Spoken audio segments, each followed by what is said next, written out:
Hi, welcome back to Module 4 of Straight Line Persuasion. Now, this particular module here is absolutely crucial in your ability to persuade and influence people. See, here's the deal. At the heart of influence is your ability not just to sell someone an idea, but on something much more powerful, which is your vision of the future. At the heart of everything, people are never gonna, do business with you or buy into your goals that you might have. What they will do, though, is they'll literally give their right arm sometimes to be part of your vision for the future. See, all human beings are thirsty for a vision, but very few people actually have a compelling one.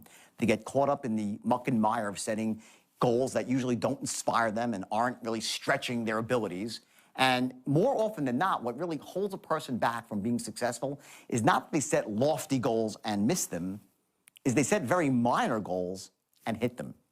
See, the opposite of great is not bad, but I'll tell you what the enemy of great is, and that's average.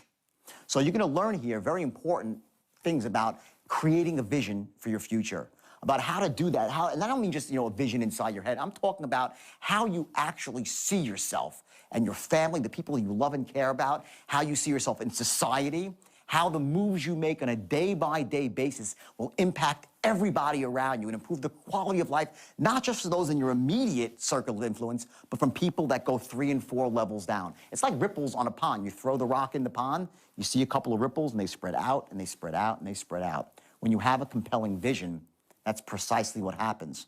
Now, included also in this module, you'll see some things about body language. And I put this in there for a very precise reason, because what happens is when you're actually sharing your vision with people, remember, only 9% is the words. The other cues, as we talked about before, is tonality and, of course, body language. How you make eye contact, how you hold your body, those physiological, unconscious triggers that you create in somebody else by the way you look, by the way you sound, and you give off that unconscious understanding that you're a person of influence, that you're a force to be reckoned with, that you're almost a tour de force in your own life. And when you get to that spot, and you'll get there at the end of this module, you're going to find that force inside you I spoke about, and it's waking up more and more. And you're going to go out there afterwards with a newfound confidence and an ability not just to be a goal setter, but to be a visionary. And once you get to that spot, influencing those around you becomes really, really easy. So enjoy the module. Take notes in your action book, and remember that what you're doing right now is going to translate into the real world, not in a minor way, but a major way.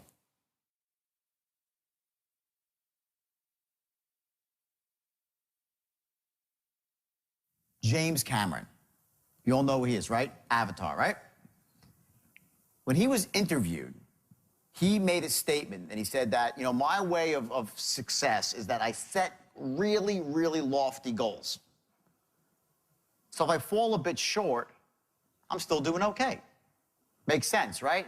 But here's the thing. James Cameron is not a goal setter, so to speak. He's a visionary. There's a huge difference.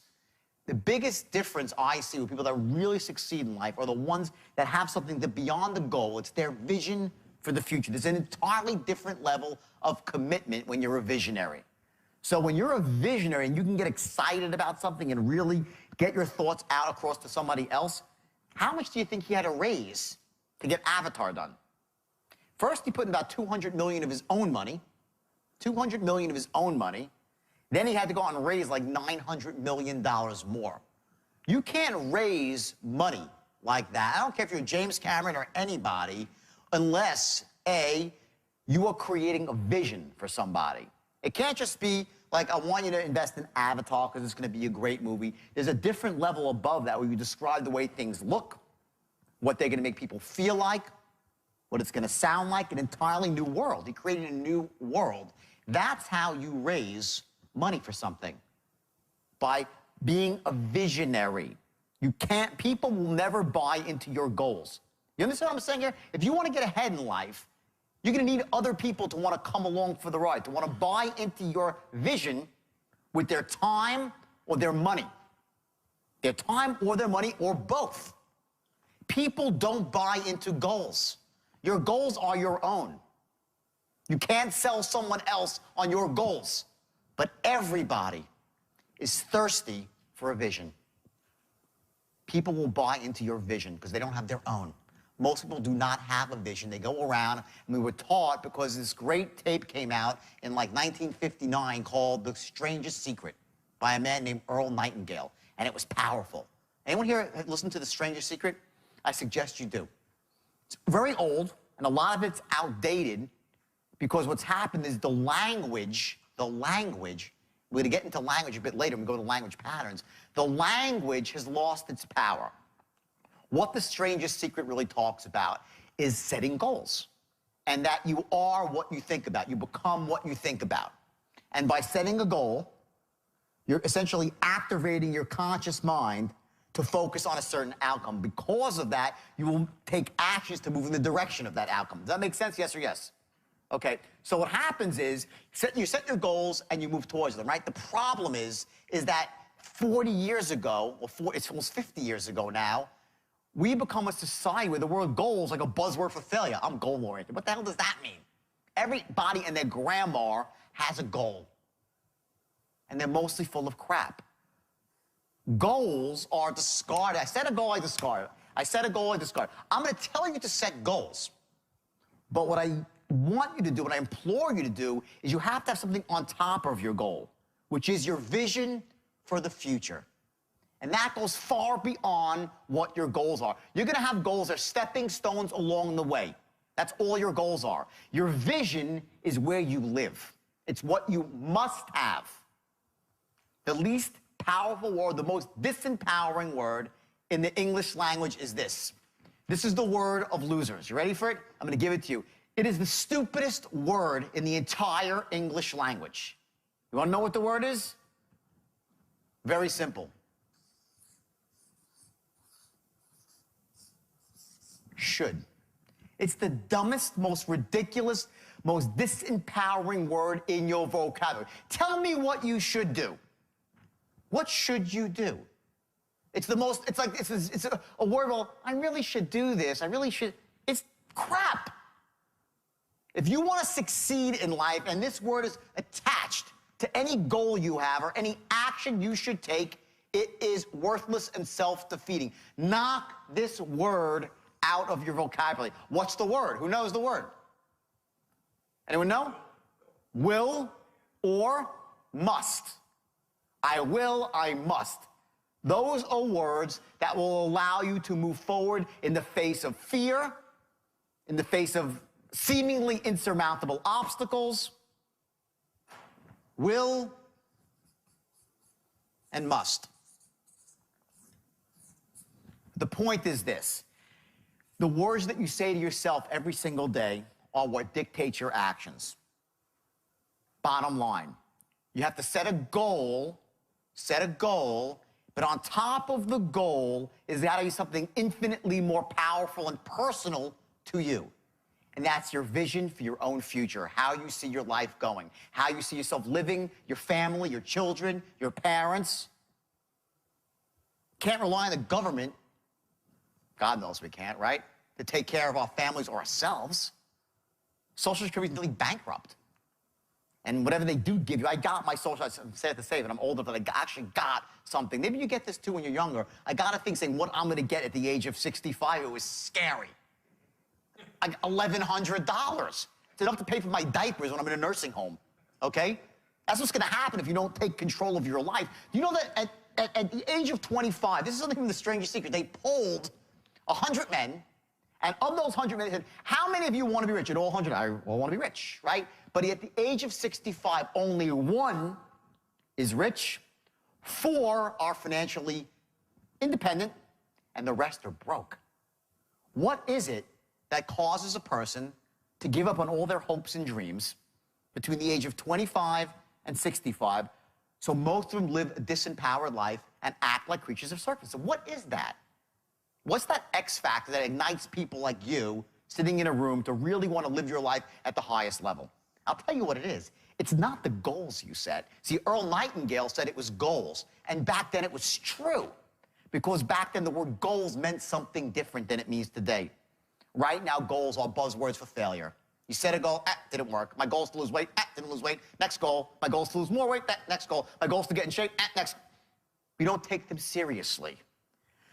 a vision that relates to you, your family, how you see yourself from the outside. That's called dissociated. Write that down. Dissociated. How you see yourself in your own mind when you make a picture in your own mind. That's your vision of how you see yourself living. And then you step into that vision and you associate in, A-S-S, associate, to give yourself the feeling, let the feeling wash over you about how you see yourself in the future. That sits on top of your goal. This is your star on top of your goals. Your goals are here, beneath your vision. They're stopping points along the way. Sometimes you're going to hit them, sometimes you're not. The mistake people make when they set goals is they invest their happiness in the outcome. They set a goal, say, I got to get to $150,000 in commission this year, and I'm going to work my ass off until I do. And until then, I'm not going to allow myself to feel happy. That's a recipe for disaster and a recipe for failure. You set a goal and you detach yourself from the outcome. It doesn't matter whether you achieve a goal or don't achieve a goal. Of course, you want to. Your goal for the goal is to achieve the goal, right? But your happiness is not dependent on the outcome.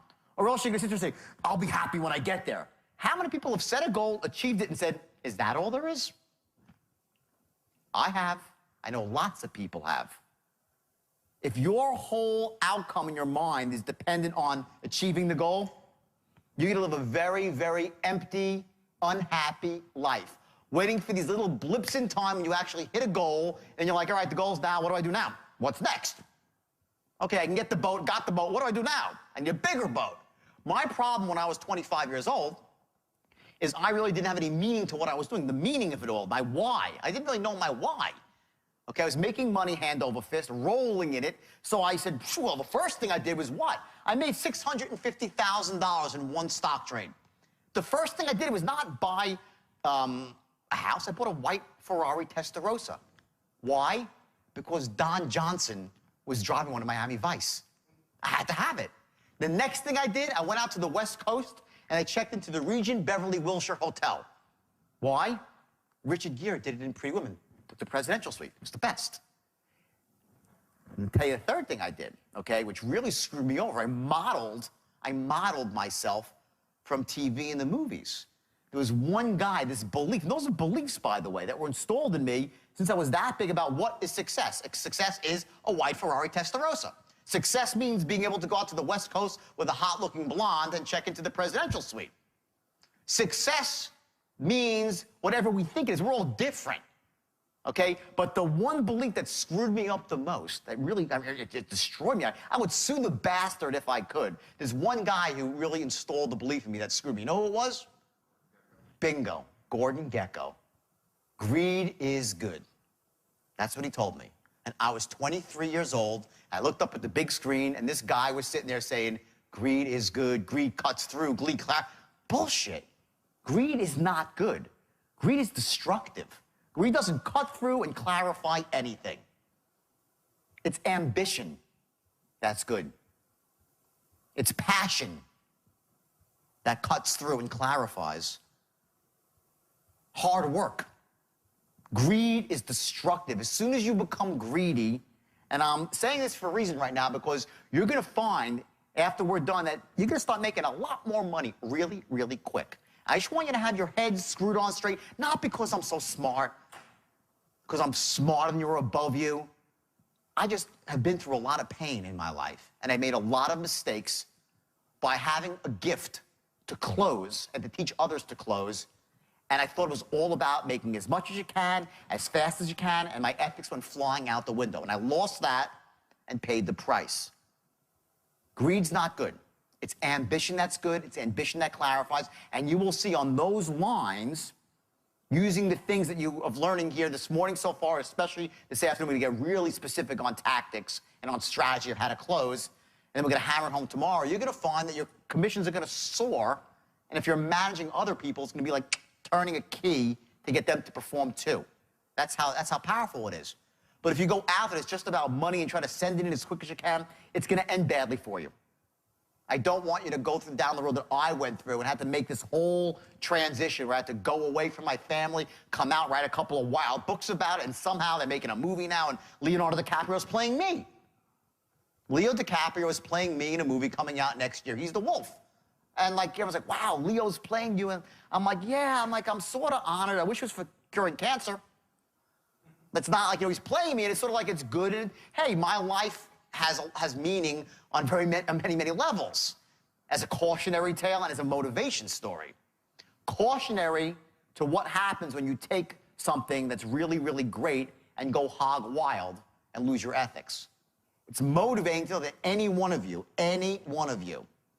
with a little bit of training can become fabulously wealthy. Fabulously wealthy. As long as you're willing to do the work and follow the system.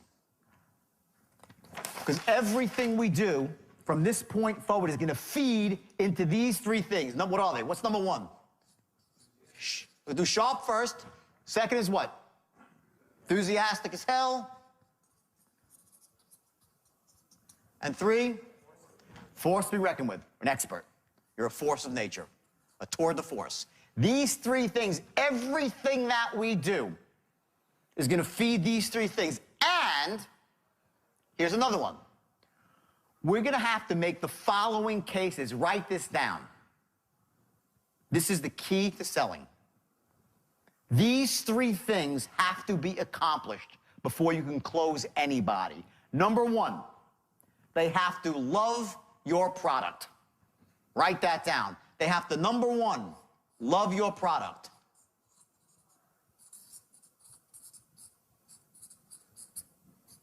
I can't write. I can't physically write English. It's the weirdest thing. I can type English really well. Okay, I can't write. Love your product. Number two, they have to trust you. Trust you.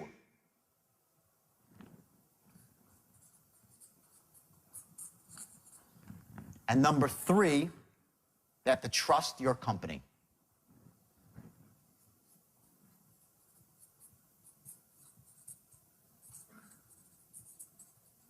These three things, when they're not, if any one of them is missing, people will not buy. Think about it for a second. I'm a salesman, and I'm selling you a car. Selling you a car, right? Let's use car sales, because it goes to any sales, all right? You come down to the dealership, and you love me. You've known me, in fact, for years, and you know I'm a trustworthy, honest guy, and I really always do the right thing. In fact, you know my dealership is just the same way. We're charitable, altruistic, give money away to the right places. We always stand behind our product, reputation for great service, right? You love me, you love my company. But you know what? You think my cars stink.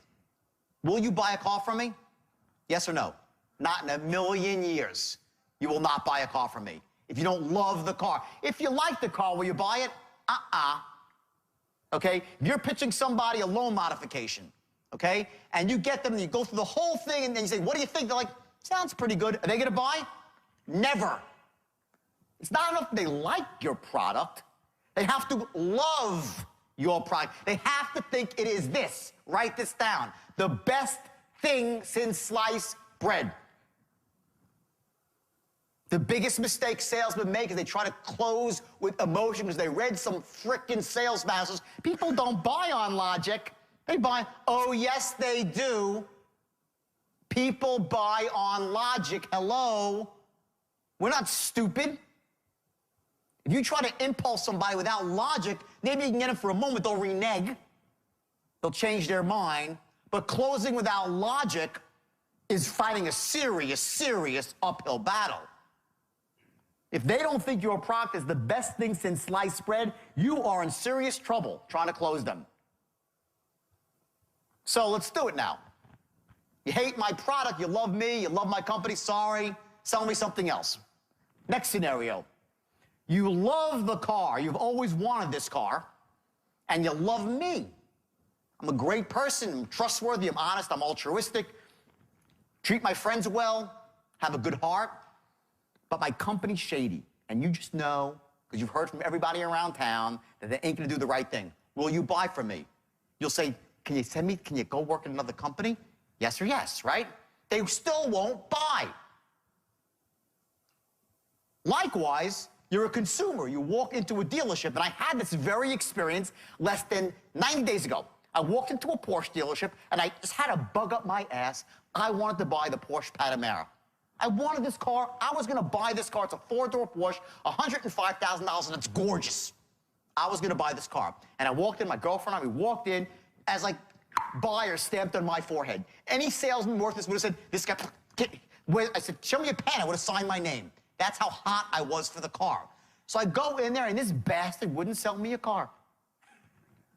I couldn't get the guy to sell me a car. He had every excuse from, he had to run the numbers, he had to do this, he had to go to the bathroom. He wouldn't sell. I never was so out of rapport with a salesman in my life. He spoke slowly, I speak quickly. He didn't enter my world where I was. He's asking me all these questions. I pulled up in a beautiful, brand new BMW 750. I'm qualified.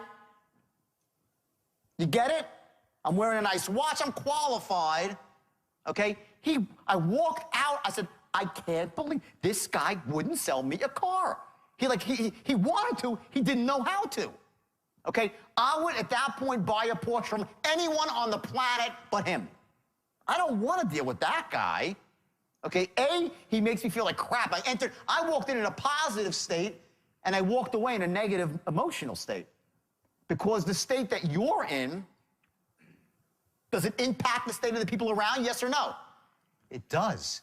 Your state impacts the state of all those around you. So I walked out of the Porsche dealership, like scratching my head, like, can you believe this guy didn't sell us a Porsche? Now, I never bought the Porsche because the novelty wore off, and boom, I was out of the market. Next place I went to was a Range Rover. They said, let's get a Range Rover instead. Screw the Porsche, right? We go to a Range Rover dealership, okay? I sit down. This guy is a smoothie. He's like 52 years old, smooth car salesman. He blew the sale, too.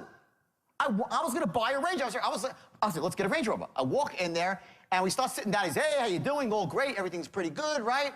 We start talking, okay? I look at my watch once because I'm in a rush. Did he notice? No.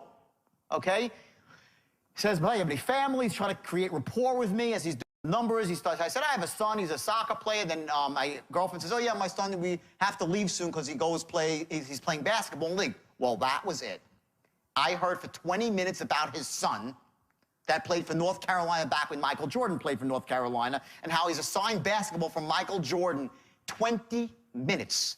The guy went out because he thought he was creating a rapport with me. And finally I said, you know what, pal, you're a nice guy. Email me a quote. He had never got around to even giving me a quote. Now, if this is a straight line here, okay?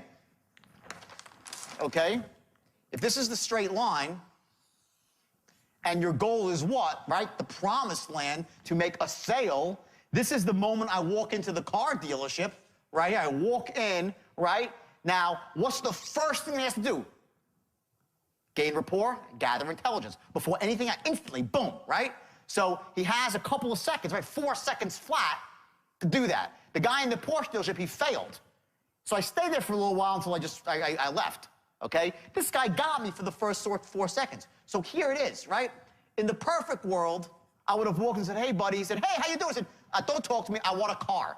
Or we'll have a Range Rover. I want the black Range Rover. Great. And I'm right down the straight line, right? I go, boom. That's the perfect sale with nothing. I'm just yes, yes, yes, yes, yes, and I close, right? I walked in the great. How you doing? Great. We spoke for a bit, and we start going off the line because I didn't go right for the say I want the car. I said, hey, I want to come here to look at some cars, okay? If I say I'm here to look at some cars, okay, am I on the line or off the line? Well, I'm off the line, believe it or not. I'm almost on the line, but I'm here. If I said I'm here to buy a car, I'm on the line. Someone calls you up and says, I'm interested in credit repair. Are they on the line or off the line? They're off the line, slightly. Are they in the ballpark? Yeah. They're probably in that first archetype. They want to do it now. But they're not on the line. They're slightly off the line. This is the concept of controlling a sale. So watch what happens. So I walk into the car dealership, okay? I'm close. I'm here to look at a car. I'm interested in buying a car. We start talking. Oh, you have any family? You have any family? We start talking. He sits me down. He says, yeah, great. Oh, your son plays basketball? Yeah. My son. And he's off to Pluto. This is your boundary. Above and below the line. It's in these areas where rapport is developed and intelligence is gathered. When you go outside those areas, you're done. You're completely out of rapport. You're in Pluto. You've lost control of the sale. You're not pacing, leading, nothing. Nothing's being accomplished, and chances are you will lose the sale. So the idea is, in a very elegant and effective way, is to gain rapport and gather intelligence. Right here, tightly, not too far off the line. By doing that, you're moving the sales forward, you're gathering necessary intelligence to close him later. See, the intelligence, watch what happens. The intelligence that you gather here, you're going to use in the back half of the sale to start narrowing down what it really is that's holding him back, and using his needs to make an airtight, logical case, write this down, and make an airtight emotional case, both. Airtight logical case, airtight emotional case, as to why he should be buying when? Now. Now. It's not enough that he should buy now. This is goal-oriented selling. There's no 10% rapport or 30% rapport. It's all about rapport, and it's all about gathering intelligence every step of the way. Every word is deliberate. Every tonal pattern you run is deliberate to elicit a certain emotion, and each one brings them along the line. And if at any point along the line you realize that A, they can't afford it, so to buy it would put them in a bad position, you stop and don't force the sale. You don't force the sale if they should not buy. Because what will happen is when you get into rapport with these people and you run a couple of language patterns, they'll say yes and do it, and they won't even know why. Have you ever been, one of the things you're going to find when you finish this training here, you're going to start seeing people trying to manipulate you. When you go to buy stuff, you'll start saying, oh shit, now I know why I bought that stuff. You were straight line without even realizing it. Now maybe they didn't call it the straight line, someone ran a pattern on you and broke a couple of your core beliefs and made a case to buy now, and boom, you did it, and you're like, why the hell did I buy that? Who's ever bought something after you're like, why did I buy that? Okay, that's why. Someone ran a language pattern on you that interrupted your logic center for a second. They made an airtight logical case, airtight emotional case, why you should buy now. They asked for the order, bam, you were in rapport, you did it. That's how we work. That's how we make our decisions. We run movies in our head. To every decision, we say, decision, okay, should I buy? I run the movie in a split second of what it's going to be like and what I'll feel like after the purchase. How will I feel owning this product and using it? How will it make me feel? So now if we're going to make a case, an emotional case, why they should buy now, we're going to have to future pace. It's called future pace. What's going to happen after they buy the product?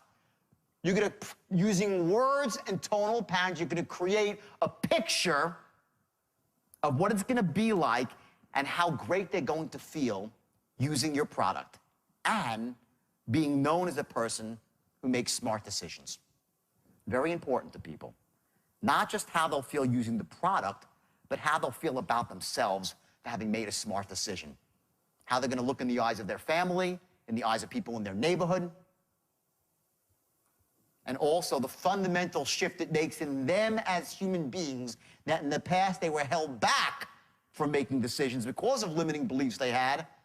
That power that they get now from making a good decision is awesome. And all that comes along the straight line. So back to this page before, or maybe it's 2 pages before, okay? What are the 3 things, okay? Number 1, they have to love your product. Logical case. This is the logical case. They must love your product. It's the best thing out there. Will they buy it? No. They love it. 2, they must trust you. And in trust comes a couple other things. They must like you, they must trust you, and also extremely important, they must know that you what? Care. Now, how do you say it? I really care? You can't say that. But you can imply it with your tone. And it's so powerful that you'll be such tight rapport, they'll be hanging on your every word. That's the level you have to get to close everyone who's closable. I heard a story today. Someone told me, yeah, I hired this woman for my company, and she went out and she broke all the records in the first 2 weeks, and we thought she was live. You know what? We taped her. No, she's just great. I'm like, well, how good does she sound? She sounds awesome. Oh, no, duh. She sounds awesome. Why do you think they're all buying from her? She sounds... I didn't say she is awesome. There's a difference. I didn't say she is awesome. What I said is she what? She sounds awesome. There's a difference.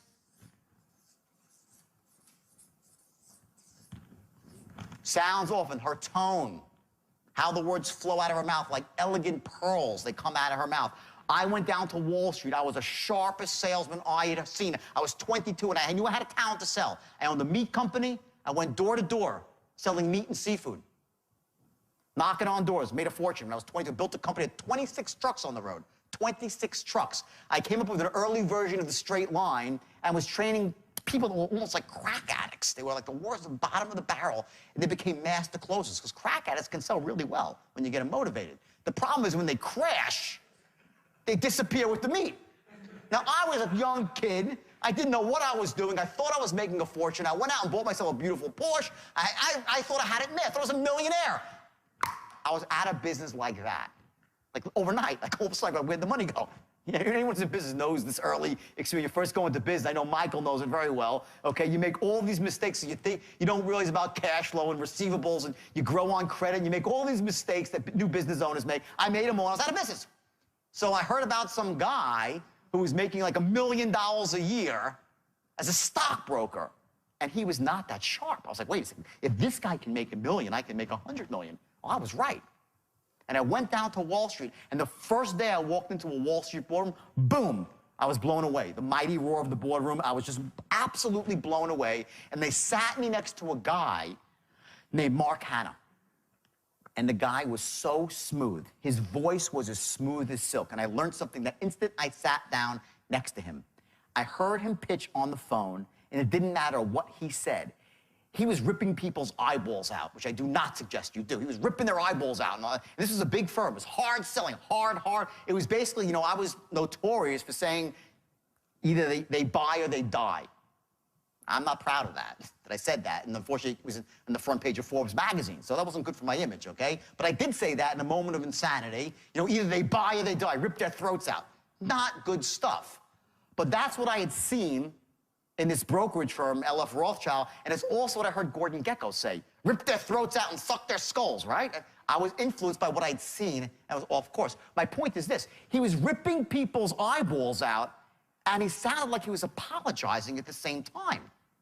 I was like, what? I never heard that before, because I was a hard-selling street salesman. I'm like, what? And I listened, and I'm like, Jesus Christ, this guy's got the most unbelievable tone I've ever heard. He'd be like, sir, let me say this.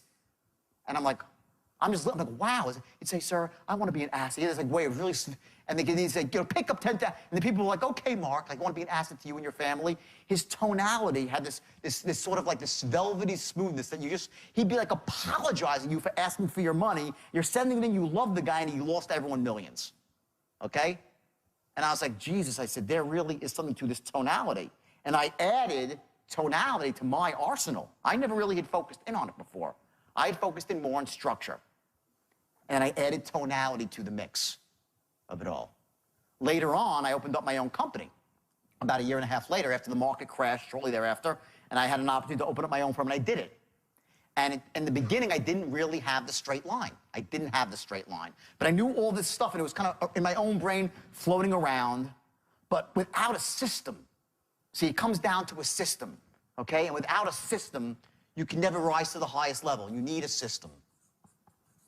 I had all this great information, all the stuff I'm teaching you about, you know, loving the product, I knew all that. I knew about tonality, too. I knew about limiting buying lists. I even knew that. I had it all there, but it wasn't a system. So what happens is when you don't have a system, I could teach someone, and if they have talent, they take to it. But since it's not a system, if I teach you when it's not a natural, they can't take to it. You get it? It's hard to teach somebody when it's not a turnkey system. I want everyone for 1 second, this is a very powerful exercise. I want you right now to think, okay, close your eyes for a second. Everyone close your eyes.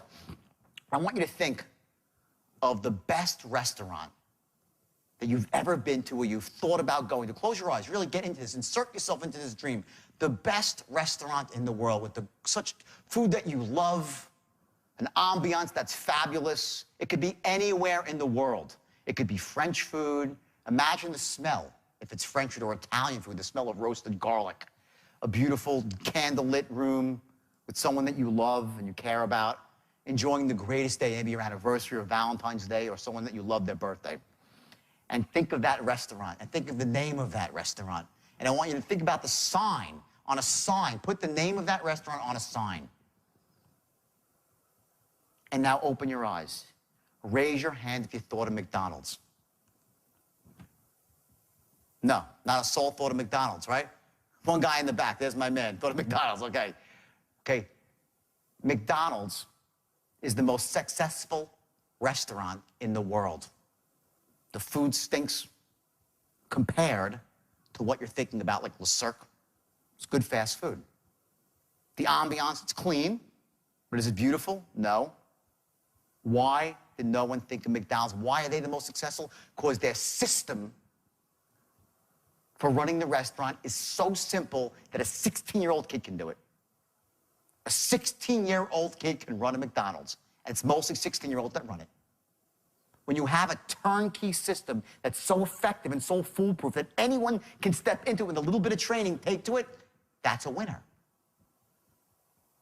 When I turned the straight line philosophy, it was called the straight line method in the beginning, I turned it into a system.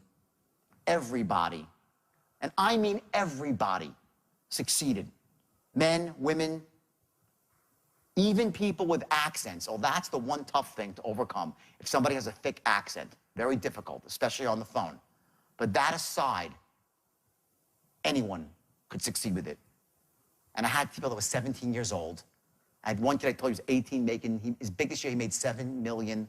$7 million.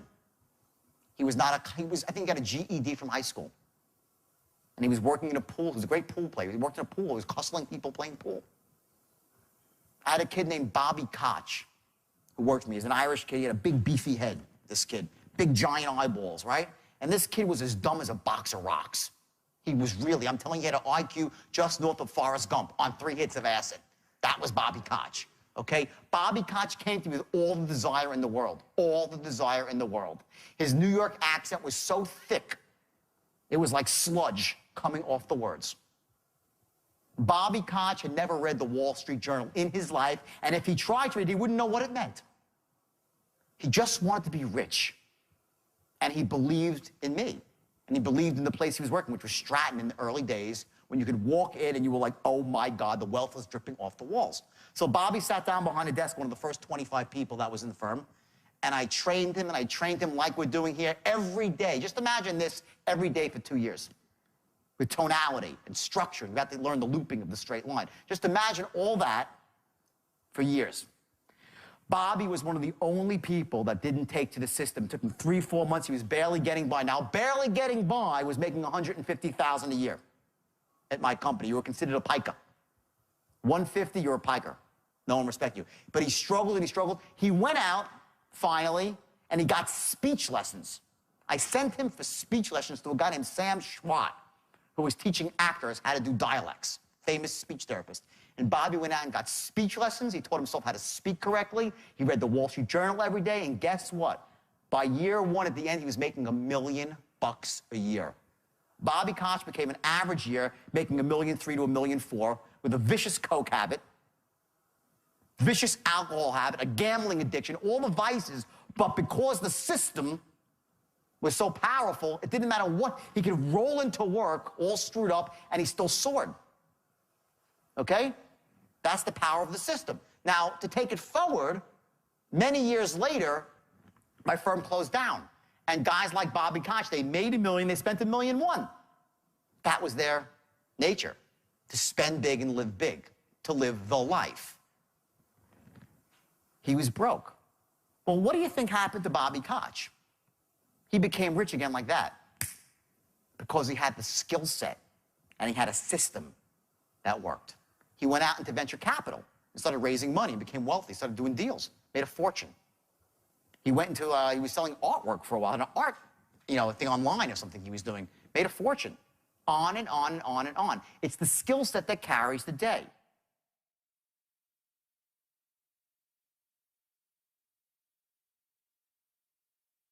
So now we talk about tonality, right? Let's talk about the other element of this, okay? And the other element of this is body language.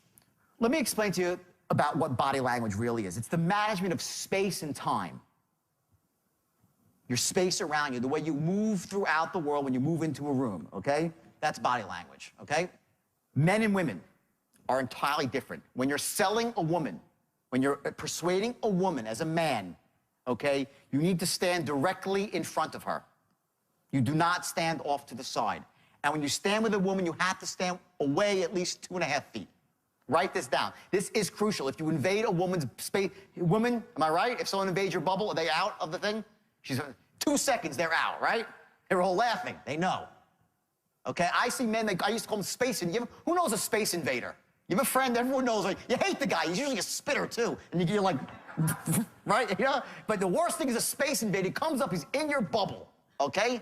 When you're selling a woman, okay, you stay 2.5 feet back and directly in front, not off to the side, because she thinks she wants to see your hands, a woman. This is true. This has been tested clinically. This is not, I'm not making this up. I promise you. It's true. For men, okay, a man on a man, you never stand directly in front of a man and face a man. You stand off to the side. Do not confront a man head on. It's adversarial. Okay, if you're trying to persuade a man, okay, you stand off at an angle. Men always meet at angles, okay? It's uncomfortable for a man to be face-to-face with another man, okay? Number 3, for men, okay, things like pinky rings, very bad. It's been proven that if a salesman puts on a pinky ring, the level drops of closes drops dramatically. Goatees. If they're really well trimmed, they can be okay, but goatees can be a problem. Facial hair. Just letting you know, if you have one, okay? Got one right there. He sells on the phone, right? I'm just telling you, sometimes goatee, if you're face-to-face, can be perceived as adversarial in some way, okay? Whatever, okay? Next, handshakes. Making a handshake. The way you shake someone's hand says an awful lot about who you are. Okay, there's lots of different types of handshakes. Number 1, you have your basic handshake, right, which is a neutral handshake, right? You shake the same waist level, same pressure as them, right? That's your cooperator's handshake. That's your best handshake. Do not do the old nice to glean, the guys like that. People do not like that handshake. They will not buy from people that shake their hand that way. They're intimidated. They're intimidated, okay? That's an aggressive handshake. Conversely, you have the passive handshake, which is like this. You ever see this one? You go to shake someone's hand, right? Believe it or not, that's the ultimate power handshake. When someone is doing that to you, they're showing you they're trying to show you they're in power over you. Believe it or not, a wimpy handshake is from a man who gives you a wimpy handshake is showing you that they're in power over you. I was shocked when I heard this. I did research. I didn't believe it. And I actually found 5 sources that said the wimpy handshake is the power handshake. Okay? So don't go out there trying to be all passive out there with somebody. Think if you shake their hand, they'll think you're non-aggressive and non-threatening. You shake the cooperator's handshake. Okay? Dressing for success. Okay? This is something I mentioned earlier. I went to a seminar with someone who I thought was a wackadoodle, this guy. Okay? But he's also brilliant. Some wacky people are really smart. I'm wacky, right? And I learned a couple of things there that really I found to be helpful when I train other salesmen. And what he called it was wrapping your package. And I hated this phrase, wrap your package. Stop it, wrap your package. But he meant wrap your package. It means dress your best, okay? It's called wrapping your package. Certain colors. Right now, I am not dressed to close because I'm not trying to close you. This is a exercise. I'm here to train you. I'm comfortable. I'm casual. I have short sleeves on, okay? In fact, I'm going to take it off. I wore short sleeves because to me, it's about comfortability, okay? If I was trying to sell you something, okay, if I was trying to sell you something, stand up. This man, stand up. Seriously. He went to the same seminar. This is how you dress to close. Suit, slight pink color, all matching. That's a closer's outfit. Now, I know we're not here to close. I want you to understand. Thanks a lot. Thanks. I want you to understand that when you dress that way, what are you doing? What do you say? What did you address here? Let's go backwards for a second. When someone wears a suit like that, what is he saying? Authority figure.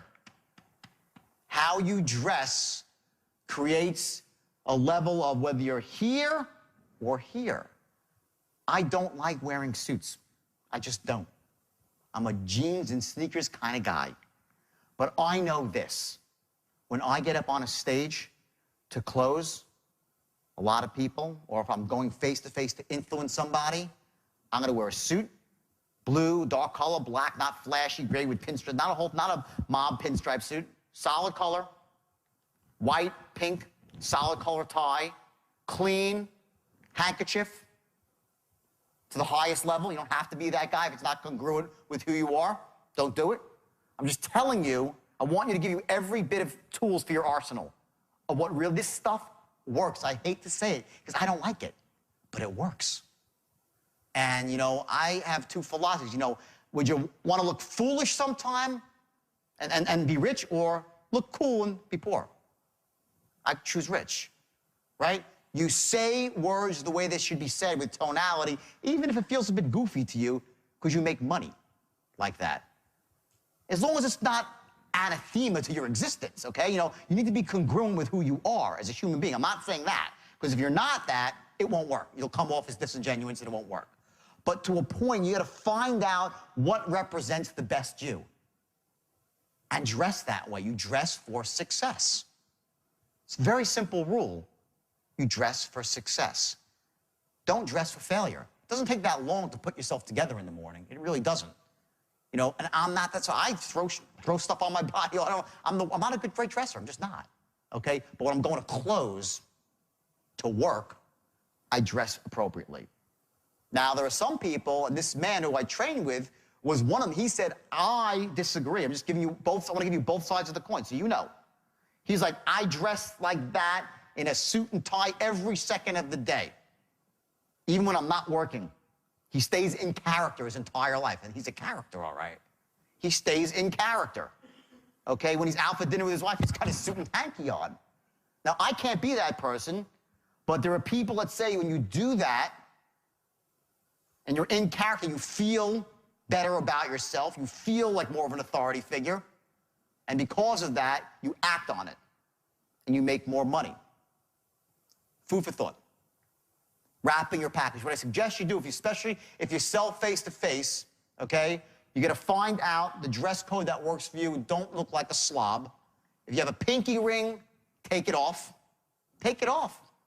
Pinky rings have been shown to drop closing rates by 50%. 50%. Distrust. Now, if you own a gambling hall, maybe you wear a pinky ring, right? But not if you're selling cars. Okay, we spoke about discursive awareness. That's the management of angles with women and men, okay? Another thing, eye contact. 72% of the time, you must make direct eye contact with somebody in person. Less than 72% of the time, it drops off. Your trust, they don't trust you. When you make eye contact, okay, you're developing trust, you're an authority figure, and you're sharp. Matching and mirroring is what we spoke about. This is body language. When you meet somebody, let me just go through it one more time. I did it briefly before, but you can see my body, okay? Mirroring means that you're directly doing what someone else is doing. So you're sitting across from somebody in a meeting, and they go like this, so you go like this. And they look at you, and if they don't catch you, it's powerful because they start to then do this, and you do this. You follow their moves almost as they're doing it. And you get into very, very strong unconscious rapport. I trained with a guy named Dr. Richard Bandler. I don't know if any of you know who he is. He founded neurolinguistic programming, the technology of neurolinguistic programming. Very powerful. The guy's like nuts. He's half nuts, but he's amazingly brilliant. Bandler, B-A-N-D-L-E-R, Richard Bandler. Brilliant guy, and he's wild, and He really is one of the gurus that was behind the entire self-help movement in the 70s and 80s. He's the guy who trained Anthony Robbins, and he trained all this Paul McKenna, this whole group of people that came out of self-help, 70s and 80s. And Bandler did these experiments with people with matching and mirroring. And when you mirror somebody, you get into massive rapport with them. The less offensive way is not to mirror, but to match. And that means when they go sit down on a stool like this, okay, and they, cross their arms, you don't, like, as they're doing it, cross your arms. You wait a few seconds, jiggle around, then you cross your arms, okay? If someone's sitting with their legs crossed, okay, then you wait a few seconds, then you cross your legs, and you settle into the same posture that the other person is. This is usually hugely powerful for gaining rapport in person. Don't underestimate this. It operates in a level you can't quite grasp. It's an unconscious level. Look at the opposite. Just understand. Let's say you walk in someplace and someone's flailing their arms about and they're just out of, like, you're in a calm state and they're in an opposite state, they're all agitated. How do you feel about that person? Out of rapport, right? You're instantly, you're standoffish, right? Well, just imagine the opposite of that. The polar opposite would be someone who moves just like you. Someone who speaks just like you. Someone who vibrates at the precise level and frequency that you do. That's what matching and mirroring is all about. To get into them in their world, to enter at the same level, and to slowly move that level up or down, depending on what part of the presentation or close you're at, to create the appropriate emotion that allows them to make the right decision, which is to buy your product. That's body language. Now, when you're on the phone, and you can't do all that stuff, you have to accomplish it all through tonality. And a lot of us sell on the phone. And it's more and more because, we're phone, internet, right? We do stuff on Skype. They can't see your whole body, whatever it might be. Okay, it's going more towards that. So remember that in the absence of physical communication, 9% is going to be your words, and 91% is going to be your tone. Make sense to everybody? Yes or yes? Good? Okay. Sort of create your own personal vision quest to actually go from the point where you watch something on a DVD and actually internalize it and make it real in your own life. I want you to write it down. I don't want you just to think about it or even visualize it. I want you to feel it. I want you to smell it. I want you to taste it. I want you to be able to touch it. I want this to become so powerful to you that it's going to help you really take that why that we spoke about earlier and make it real in your own life.